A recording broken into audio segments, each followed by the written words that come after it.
Hey everybody, Greg Barron, professor of real estate. Today I'm going to talk to you about just what tariffs do and how it affects you personally. I know we've talked about, how it's affected Canada and some of the things Canada's doing in the prior videos, but I've had a lot of questions as to just what it's going to do here to the U.S. economy. We're involved in several sectors and several industries.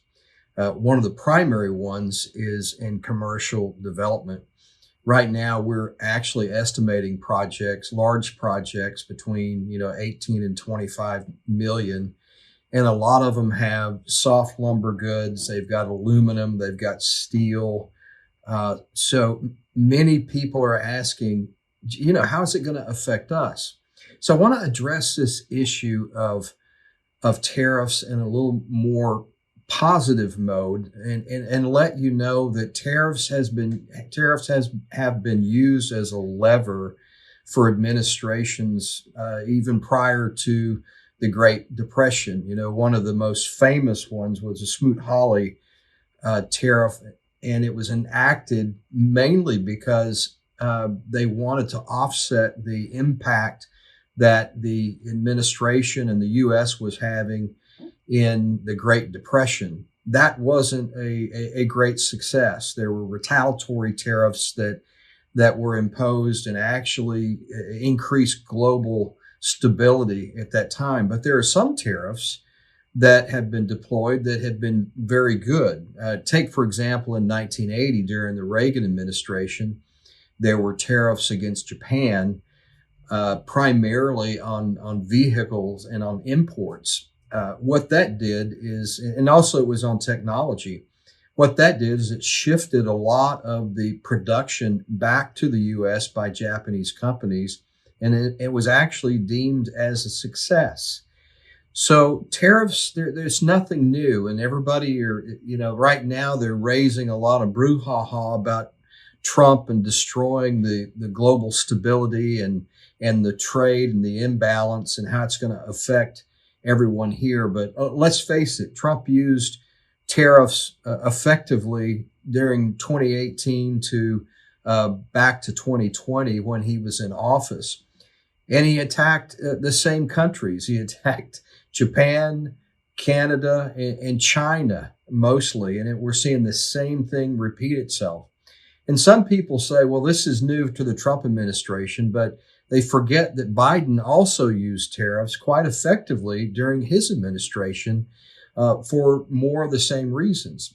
So why do we have this imbalance in the first place? And effectively, I think economists will tell you that tariffs are more widely used for other countries with imports into their economy than we have here. For example, if you've ever traveled to Mexico and tried to buy any electronics, or some of my pals that have, houses that they're trying to fill with furniture and some other equipment, even plumbing fixtures, there's a broad 33% tariff on imports. So $1,000 shipped down to Mexico for even a standard electronic or plumbing fixture, they're going to add 33% to it. Canada has also implemented tariffs on a lot of their products that they sell to the United States. So this is nothing new.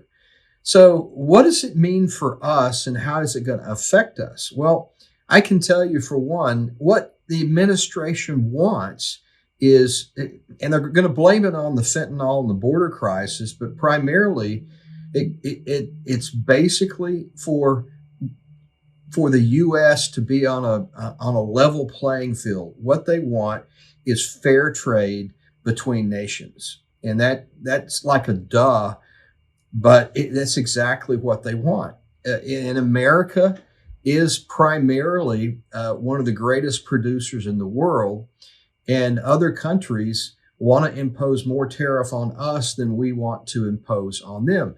So this trade imbalance that we continually talk about has been going on since the Great Depression. So my main focus today is to tell you that sometimes they work and sometimes they don't. We don't know, and it creates an instability in the marketplace. And I'm experiencing it right now in the commercial real estate market. There's a lot of deals out there, and you take the one I'm doing right now, where we've got a lumber package that's well over a couple of $1 million of softwood product. What it's doing is it's making the suppliers have shorter commitment times that they will hold their prices.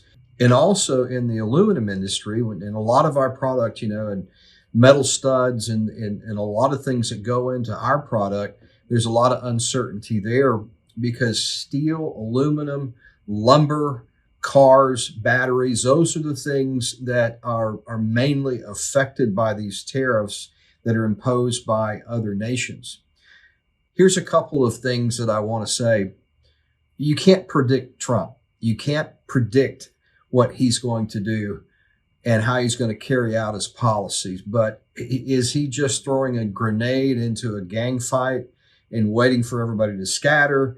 Is he very serious about it? Nobody really knows except Trump. What we do know is he's using it as a lever primarily to getting countries to the negotiating table. I can tell you that the effectiveness won't be seen for a long time.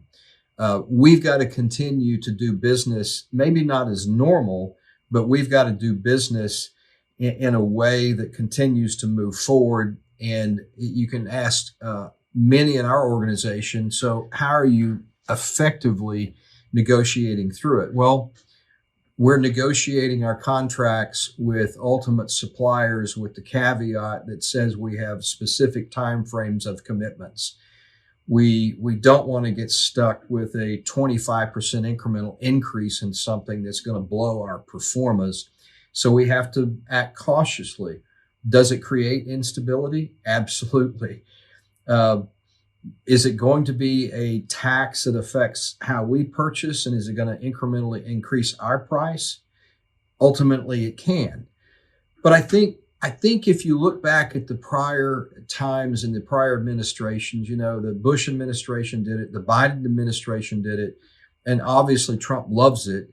He's a Milton Friedman advocate who is all about fair trade and open trade.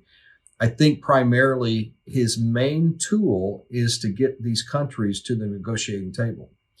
The other thing I can say is Canada is scared to death. This, if you looked at my last video, if these trade percentages go through, if the 25% tariff goes through, it is going to crush Canada. Those are going to be the people that come to the table first because they cannot afford for this 25 and maybe even 50% tariff to be imposed upon them. They deeply rely on the United States. It doesn't matter what the new prime minister is saying. Everybody wants to get to the table, and they want to get to the table fast because they do not want these tariffs to further destroy a very fragile economy. So they have infinitely more to lose than we do.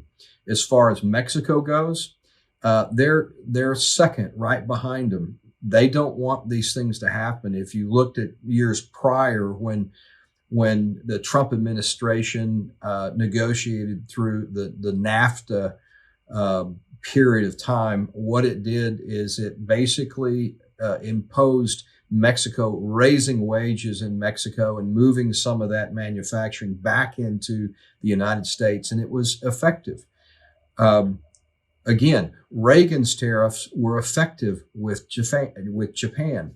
So what does it mean for us? I think in the short term, it means that it is going to create continued instability in the market, but it won't last forever. We're going to have to learn, like most companies, how to deal with it. That's what we do as CEOs. That's what we do as business owners. We've got to figure out how to deal with it, regardless of which side it goes to. Is it going to mean more costs for consumers? Absolutely. It doesn't matter how you spin it. Tariffs are going to increase consumer cost in the areas that it's been imposed upon. So, what's the silver lining in this? Well, there's actually really none right now because we don't have any ability to be at the table, to be at the negotiating table. What we do have the ability is to tighten up our processes and standards and do our sensitivity analysis on things that we're doing and make sure that we keep an ear to what's going on globally because it could impact us. We're going to tighten up our negotiation skills with our suppliers. We're going to make sure that we come to market understanding that if it does rise, we're going to be able to survive and pencil out our projects. So America really does not want a trade war. It doesn't matter who you're listening to or how much of a front they're putting on. There's not a country out there that wants to enter into a trade war. I firmly believe that this administration is really good at throwing that grenade right in the middle and watching them come to the table and negotiate. There will be negotiation that goes on. My advice to you is stay the course, keep your ear to what's going on, give yourself some contingency plans, but don't fold. We've still got to make decisions. We've still got to move forward. We've still got to do deals. We just have to do them a little more prudently until some of these things are really fleshed out. I hope that gives you a little bit of optimism and an understanding. This is nothing new. Every administration has had to deal with this, whether you're Democrat or Republican. It's not really a politicized issue. Some use it more effectively than others, and the primary purpose is to get people to the negotiating table, which you're going to see in the weeks and months to come. As always, be sure and like and subscribe. Write me some questions. I'll try to get back to you. Thank you for being with me today. And as always, educate so that you can evaluate and ultimately execute to increase your own personal wealth. We'll see you soon.